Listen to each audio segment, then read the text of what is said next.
আপনি থেকে তুমি হয়ে যাওয়ার গল্পটা অনেক সুন্দর, কিন্তু তুমি থেকে আপনি হয়ে যাওয়ার গল্পটা ঠিক ততটাই মর্মান্তিক।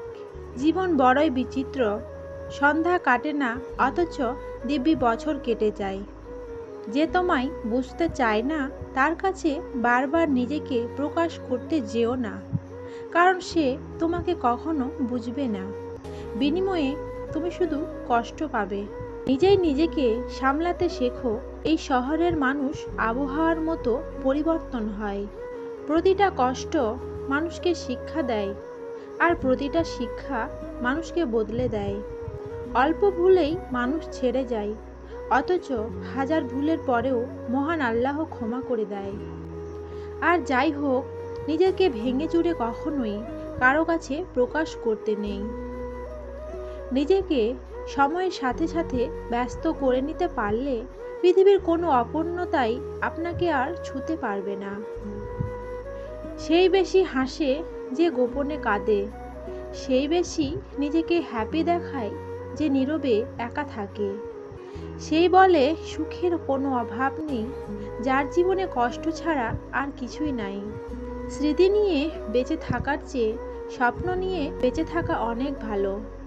কারণ স্মৃতি মানুষকে কষ্ট দেয়, মানুষকে কাঁদায়, কিন্তু স্বপ্ন মানুষকে নতুন কিছুর আশায় রাখে।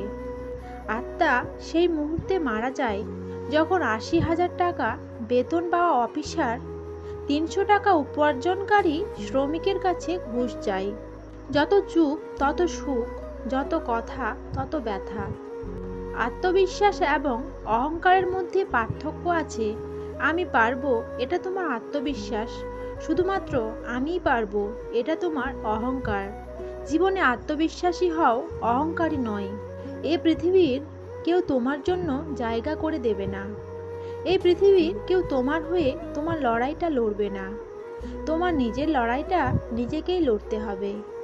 নিজের তরফ থেকে সম্পূর্ণ চেষ্টাটা করতে হবে। নিজের প্রতি বিশ্বাস রাখতে হবে। নিজের লক্ষ্য নির্ধারণ করতে হবে। সর্বোপরি কঠোর পরিশ্রম করতে হবে। নিজেই নিজের জীবন পরিবর্তনের কারণ হতে হবে।